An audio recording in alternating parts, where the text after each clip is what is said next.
nom du Père et du Fils et du Saint-Esprit. Amen. Le bien de mon Père. Bonjour. Bienvenue à cette nouvelle semaine de méditation où nous sommes lundi de la 6e semaine du temps ordinaire année A et nous continuons les lectures de l'année Père comme vous le savez si bien. J'imagine que chacun de nous sommes allés à l'église hier pour célébrer le 6e dimanche du temps ordinaire dans lequel nous avons eu droit à 3 textes de méditation.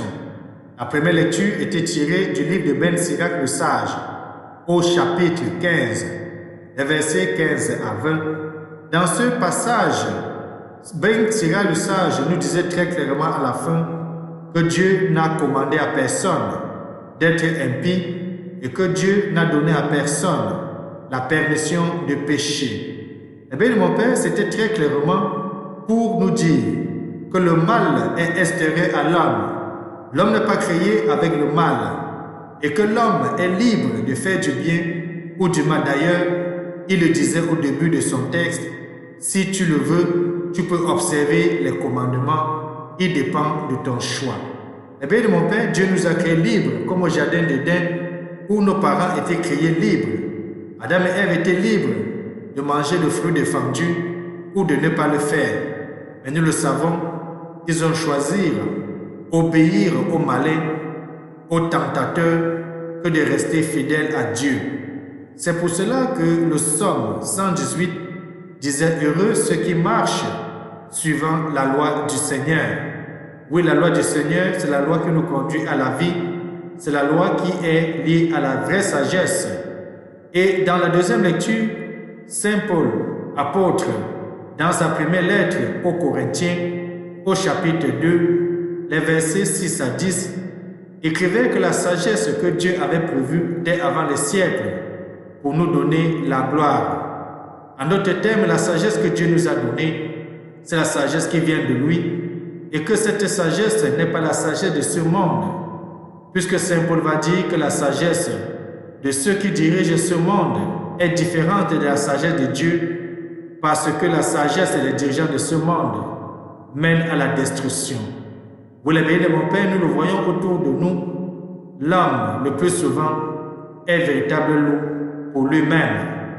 Et Jésus-Christ, dans l'Évangile, nous demandait d'aller encore plus loin. Il disait que la loi n'est pas là pour être abolie et qu'il n'est pas venu abolir la loi, encore moins les prophètes, mais qu'il est venu pour l'accomplir. Et c'est en accomplissant la loi qu'on voit Jésus dans l'Évangile chaque fois reprendre la loi qui avait été donnée par les prophètes et dire « Eh bien, moi je vous dis », donnant ici une amélioration en allant encore un peu plus loin dans l'application de la loi. Eh bien, mon Père, comme vous le savez, j'ai toujours eu à dire que les lois du Seigneur sont là pour nous aider et que je les considère comme la prescription. Lorsque le médecin nous prescrit un traitement à prendre ou alors une attitude à tenir, c'est pour notre bien. Dieu aussi, dans ses prescriptions, c'est pour notre bien. Les bénis de mon Père, aujourd'hui, comme nous l'avons souligné, nous commençons une nouvelle semaine de méditation et nous sommes lundi de la 6e semaine du temps ordinaire A. Aujourd'hui, 2 textes aussi pour notre méditation. D'abord, la lecture de Saint Jacques au chapitre 1, les versets 1 à 11. Saint Jacques, il faut le dire, qui était un apôtre de Jésus-Christ, le plus âgé, apprend en souffrant, et qui est resté comme chef de l'église de Jérusalem. Il va écrire au moment où l'église est dans la persécution. Il va écrire aux 12 tribus de la diaspora, c'est-à-dire les Juifs. Il va leur demander de solliciter auprès de Dieu la sagesse. Et que s'ils demandaient la sagesse, Dieu devait leur donner, Dieu ne devait pas refuser. Mais les bénis de mon Père, cela est aussi intéressant de savoir ce que nous demandons souvent à Dieu dans notre vie de foi, surtout lorsque nous sommes face à des situations qui nous dérangent. Et ensuite, nous avons le psaume qui est donné aujourd'hui, le psaume 118, que vienne à moi ta tendresse Seigneur et je vivrai.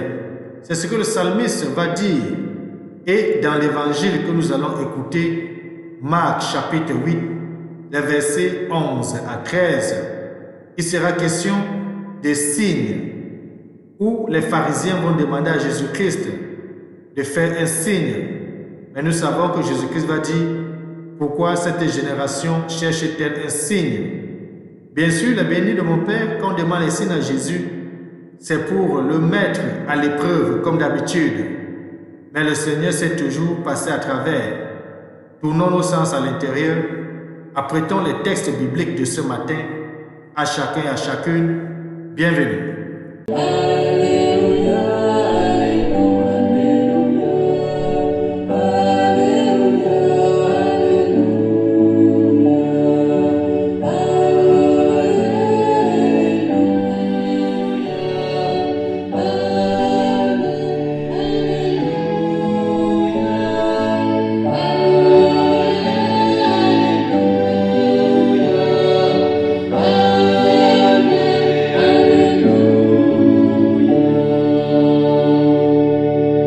Évangile de Jésus-Christ selon saint Marc, au chapitre 8, les versets 11 à 13. En ce temps-là, les pharisiens survinrent et se mirent à discuter avec Jésus pour le mettre à l'épreuve. Ils cherchaient à obtenir de lui un signe venant du ciel.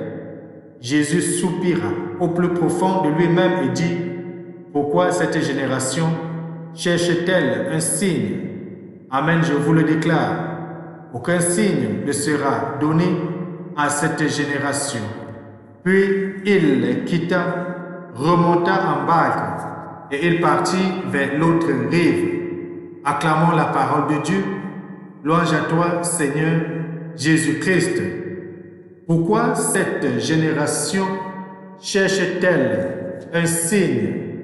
Eh bien, mon Père, c'est la question que Jésus se pose face à l'attitude des pharisiens qui cherchent toujours comment le mettre à l'épreuve. Eh bien, mon Père, dans la première lecture, au creux de l'épreuve, la joie est une toute petite flamme qui vacille au loin. Lorsque nous lisons le texte de Saint Jean dans la première lecture, on voit que la tempête passée, on se découvre bien plus solide qu'avant. L'amour a grandi en soi et l'amour commence à grandir dans le cœur des nouveaux chrétiens. Parce qu'il faut le dire, nous sommes là au lendemain du départ du Christ et nous sommes avec les premiers chrétiens autour de la grande communauté de Jérusalem, dont Jacques est le premier, dont Jacques est le responsable. La bien de mon Père, dans l'évangile que nous venons d'écouter, on voit comment les pharisiens demandent au Seigneur un signe. Et on peut dire, n'ont-ils pas été témoins d'une multitude de miracles? La parole de Jésus n'a-t-elle pas fait chanter à leurs oreilles toutes les Écritures d'une manière inouïe, d'une manière irréfutable, d'une manière indéniable? Le témoignage de tous n'est-il pas unanime? Il est impossible de s'opposer à sa sagesse, c'est-à-dire il est impossible de s'opposer à la sagesse de Jésus-Christ, de le prendre en défaut et surtout, comme on le voit dans l'Évangile, de le mettre à l'épreuve. Le Père a bien opéré par son Fils Jésus des œuvres extraordinaires à tel point que le Fils était harcelé jour et nuit par la foule. La Bible de mon Père, nous avons vu au cours de la semaine passée tout ce que Jésus faisait avec autorité, mais surtout ce qu'il faisait avec puissance. Hélas, les contradicteurs du Christ auraient dû parfaitement saisir son message, car ces contradicteurs connaissent parfaitement les Écritures et chaque geste du Seigneur y fait référence. Mais mystérieusement, Dieu permet que pour un temps, leur cœur soit endurci et leurs yeux obscurcis par une voile opaque. Cette voile qui leur refuse de voir en Jésus l'accomplissement des promesses de la Torah, c'est-à-dire ce qu'ils utilisaient comme livre sacré et livre spirituel, mais aussi l'accomplissement des promesses des prophètes. La Bible de mon Père, comme Pharaon devant Moïse et Aaron, ces pharisiens restent incrédules devant les signes et les prodiges que Jésus opère au milieu d'eux. Sans s'en rendre compte, ils tentent Jésus, le forcent à désespérer de l'homme et l'incitent d'ailleurs à violer leur liberté pour que Jésus les oblige à croire en lui par une manifestation prématurée de sa gloire divine. N'oublions pas que ce Seigneur Jésus-Christ, même lorsque sa mère va lui demander à Cana qu'ils n'ont pas de vin, Jésus va dire, ne sais-tu pas que mon heure n'est pas encore arrivée, même si après, il va obéir à sa mère et poser un geste de générosité. À cette tentation, les bénis de mon Père, Jésus est affronté du premier jour de son ministère au désert jusqu'au moment de l'agonie où même ceux qui sont condamnés avec lui l'insultent. C'est ce que nous allons vivre dans les semaines qui viennent. Parce qu'il faut le dire, dans presque exactement 2 semaines, nous allons commencer le temps de carême qui va nous conduire à la passion du Christ et on va voir ce récit où l'un des malfrats va plutôt se moquer de Jésus-Christ.